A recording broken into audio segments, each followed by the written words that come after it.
नफरत से पैदा हुआ गुस्सा और गंदी सांप्रदायिक सोच इंसान को अंधा बना देती है, लेकिन जब अपनी गलती, अपने पापों का एहसास होता है, तब तक बहुत देर हो चुकी होती है।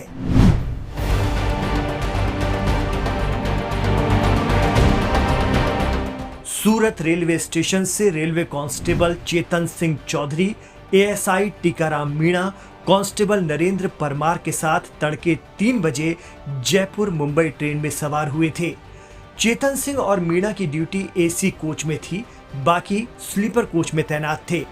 ट्रेन जब मुंबई के बोरीवली के निकट पहुंची, तब तक आरपीएफ कांस्टेबल चेतन सिंह चौधरी द्वारा 4 लोगों की हत्या की खबर से पूरा देश हिल गया था। रेलवे कांस्टेबल चेतन सिंह की गोली से मरने वालों में उनके आरपीएफ एएसआई टीकाराम मीणा के अलावा ट्रेन में सवार 3 यात्री, पालघर के नाला सोपारा में रहने वाले अब्दुल कादर भाई, मोहम्मद हुसैन भानपुर वाला, बिहार के मधुबनी के असगर अब्बास शेख और सैयद एस शामिल थे। दहीसर स्टेशन के पास ट्रेन में अलार्म चेन पुलिंग की घटना हुई, जहां आरोपी कांस्टेबल चेतन सिंह कूदकर भागा, लेकिन बाद में सरकारी रेलवे पुलिस जीआरपी ने उसे पकड़ लिया और उसका हथियार भी जब्त कर लिया था।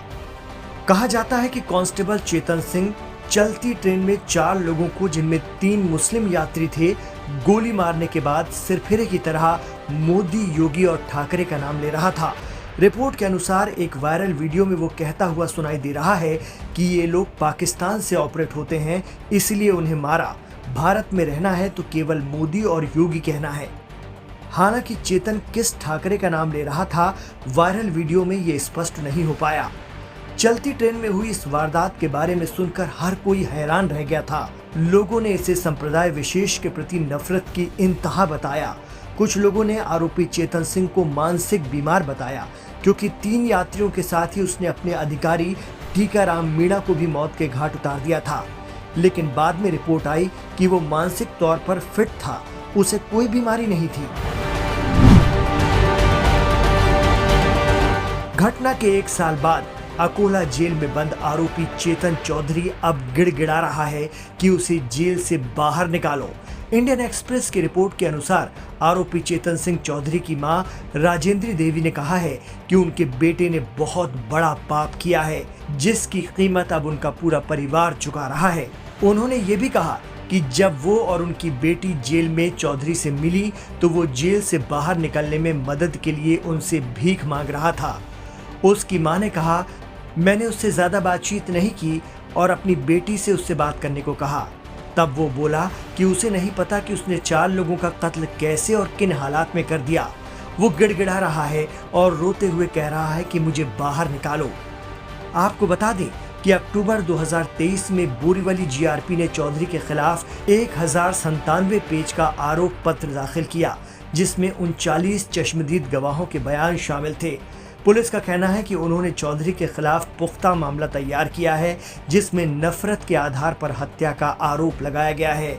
हालांकि आरोप पत्र दाखिल होने के बाद भी कोई खास प्रगति नहीं हुई है। मीडिया रिपोर्ट्स की माने तो अभी तक आरोपी के खिलाफ आरोप तय नहीं हुए हैं और मुकदमा शुरू होना बाकी है। सरकार ने इस मामले को फास्ट ट्रैक आधार पर निपटाने की घोषणा की थी, लेकिन अब तक कोई खास पेशरफ्त नहीं हुई है। चेतन कुमार उत्तर प्रदेश के हाथरस जिले का रहने वाला है और उस वक्त उसे अपने पिता की अनुकंपा नियुक्ति रेलवे में मिली थी। लेकिन नफरत से उपजे गुस्से ने चेतन और उसके पूरे परिवार को तबाह कर दिया। भले ही अब वो अपने लिए रहम की भीख मांग रहा है, लेकिन जिस तरह उसने नफरत की भावना से ट्रेन में बेगुनाहों की लाशें बिछा दी, उसका हिसाब कानून करेगा।